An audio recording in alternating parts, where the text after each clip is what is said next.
We have more details now on this major developing news story this morning, these large-scale counter-terrorism raids which have taken place in Sydney, across 12 suburbs in Sydney, also in Brisbane and surrounding suburbs this morning. Early this morning, as you're aware, a joint New South Wales Police, New South Wales Crime Commission, ASIO and Australian Federal Police counter-terrorism operation took place in the... Islam means sincerity and submission to the one true God, and Muslim is the slave of God. It was this man's call for a spectacular murder in Australia that led to the police terror raids in Sydney on Thursday morning.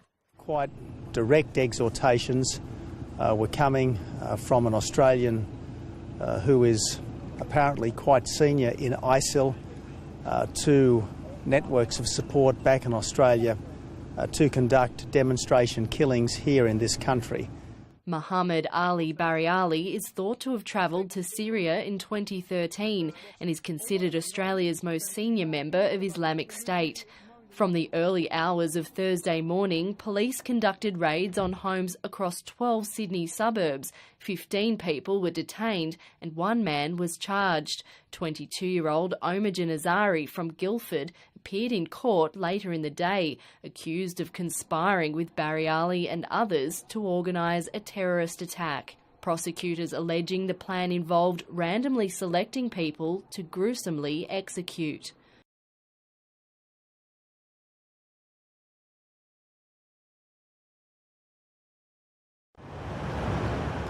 Armed police in Sydney, Australia surrounded a cafe in the city's central business district on Monday morning after a gunman took dozens of hostages. The siege began on a busy Monday morning in the city's Martin Place. In these pictures, a man inside is wearing a bandana and carrying what appears to be a rucksack. He has been seen to hold at least one person in front of him, as if as a human shield. We don't yet know the motivation of the perpetrator. After hours as hostages in a Sydney cafe, finally some people escaped their ordeal. They had been part of a bigger group of customers and staff held against their will in the Lindt Chocolate Cafe. The first thing that we will do is make sure that they are okay. On the flag is the Islamic Creed. The authorities in Sydney have shut down much of the city's main tourist and business centres. Negotiators are now at the scene and have been talking to the man.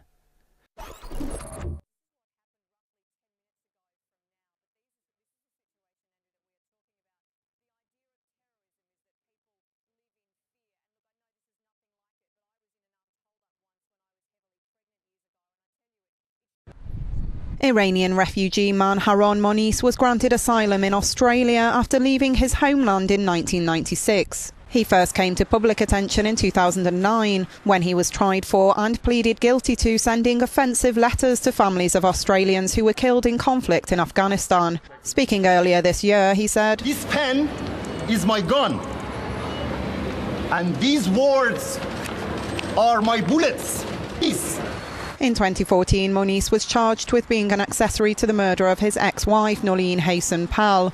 She was found dead on the staircase of a Sydney apartment block after being stabbed multiple times and set alight.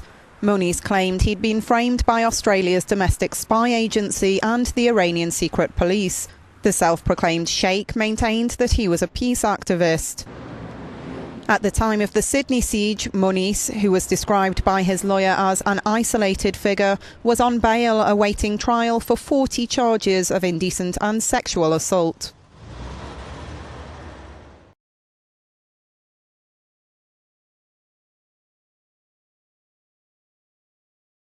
Good evening. Families of 28 Australians are grappling with unimaginable grief tonight after the downing of a Malaysia Airlines passenger jet. MH17 was flying from Amsterdam to Kuala Lumpur when a Russian-made missile blew the plane apart over eastern Ukraine.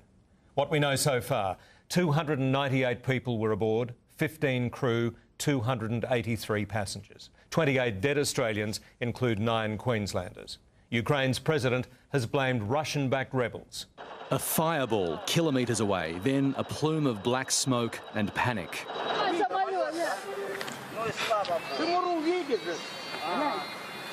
It was the moment MH17 with 298 people aboard plunged into farmland in eastern Ukraine. The Boeing 777 had been cruising at 1,000 kilometres an hour, 10 kilometres up. This, it seems, was the result of a Russian surface-to-air missile. Debris was scattered for about 20 kilometres near Ukraine's border with Russia, a flashpoint for months. From north to south and east to west, Australians are mourning. In a population of just 24 million, it feels like everybody knows somebody who died on flight MH17. Losing your best friend is like the hardest thing. Irene Burrows and her husband George from Queensland have been left shell-shocked after a double dose of grief. They lost their son and daughter-in-law on MH370 and now more relatives on MH17. After the last one, of course, it's just about impossible, but it happened. So, yeah, there's not much we can do. Since the news broke about the downing of flight MH17, the Australian government has been the harshest critic of Russia. Prime Minister Tony Abbott has publicly and repeatedly blamed pro-Russian rebels for the attack. But Tony Abbott is deeply concerned that the rebels remain in control of the East Ukrainian crash site. It is an absolutely shambolic situation. It does look more like a garden clean-up than a forensic investigation. Australia is leading the push for a binding UN resolution demanding international access and a ceasefire around the area.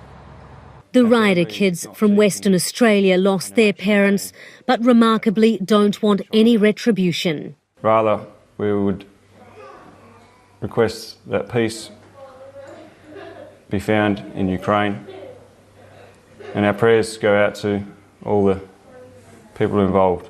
Australia is now considering whether to list the downing of flight MH17 as an act of terrorism.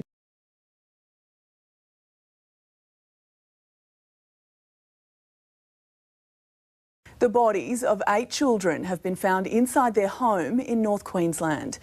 Their mother, who was also injured in the attack, is tonight helping police piece together what led to the tragedy. Holding a child's bedsheet, a paramedic shields the horror. Inside the home, 8 children lie dead. The oldest 15, the youngest just 8 months old. This is certainly a tragic and traumatic event with so many people deceased in one place, and it's right up there with one of the most serious things that I've ever had to deal with. In the Cairns suburb of Manoora, a 34-year-old woman believed to be the children's mother is wheeled from the house on a stretcher. She also has stab wounds. And obviously some of the police who were on the scene earlier are young junior officers. The first responders visibly distressed at what was behind the front door. A 20-year-old man found his dead brothers and sisters this morning. A shocked community could only support each other and wonder why. After a week of national tragedy, the Prime Minister responded. This is an unspeakable crime. These are trying days for our country. We have, obviously it's going to be a very complex investigation.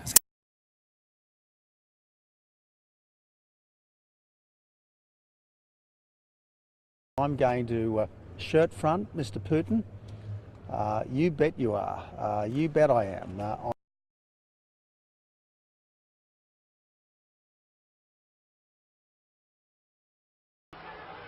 Help from Crummell. Off the ground he goes. Oh! That's as fair as you'll get. There's no doubt he ran straight at the opponent, but Crummell is certainly in. I tell you what, in the 60s and 70s. Have a look at the eyes there. Yeah, certainly. He was out like a light. He was out before he hit the ground. Yep. Yeah, that's nasty. I am going to be saying to Mr Putin, Australians were murdered. They were murdered by Russian-backed rebels using Russian-supplied equipment. We are very unhappy about this. We accept that you didn't want this to happen, but we now demand that you fully cooperate with the criminal investigation. Now, I think that there'll be a lot of tough conversations with Russia, and I suspect that the conversation that I have with Mr Putin will be the toughest conversation of all. But nevertheless, It's not up to us to determine who is and who is not a member of the G20.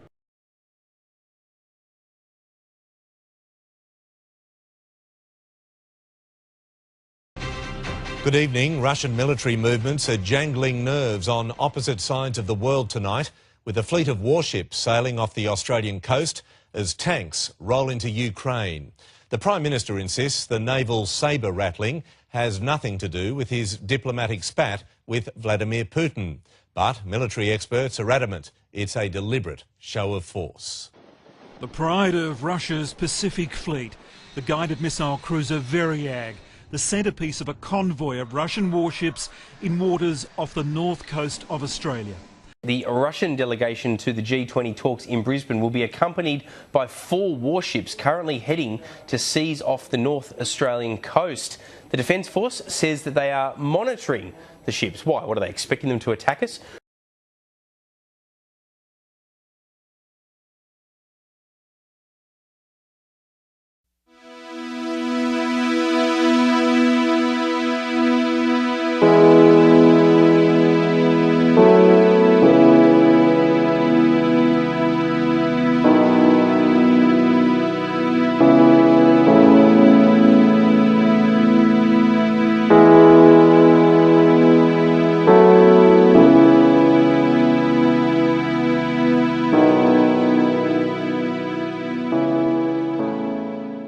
This confirmation now that Phillip Hughes has died from those injuries. Just a short time ago, David, in the past minute, a statement from Cricket Australia confirming as much, speaking on behalf of the family. It is extremely hard news to digest. Confirmation he has died today from those injuries to his brain. There was obviously bleeding of the brain. They did everything they could at St Vincent's Hospital in Sydney. And as people keep saying, the son of a banana farmer from Maxville on the far north coast of New South Wales, Phillip Hughes travelled to the big smoke, Sydney, at the age of 17 to start his journey to a baggy green. Hughes would make an immediate impact with a century on debut for grade club Western Suburbs, and a state debut would follow at the age of 18 in November 2007. He'd play in a Sheffield Shield winning team that featured Michael Clarke, Brett Lee and Simon Katich, whom he upstaged by making history as the youngest player to score 100 in a Sheffield Shield final. A performance that won him a baggy green as Australian Test player 408 in February 2009 against the might of South Africa. Oh no!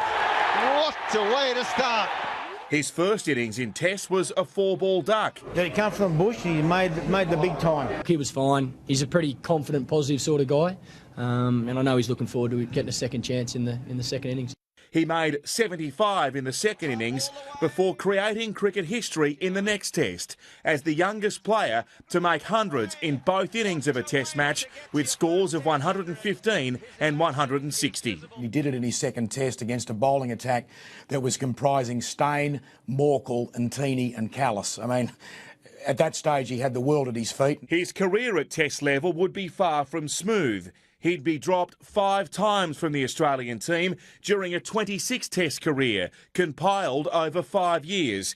Despite what many perceived as a lack of faith on the selectors' part, Hughes refused to complain and returned to state ranks to do what he did best, score runs, and many of them. 15,789 at first-class level, at an average of almost 58 with 26 centuries. Hughes left New South Wales for South Australia in 2012. One probably thing that I've really worked on, but I'm not going to go into it. But I know that, as I said, it's improved my game all around the park. He made history in only July this year when he became the first Australian man to make a double century in a limited overs game for Australia A against South Africa A in Darwin.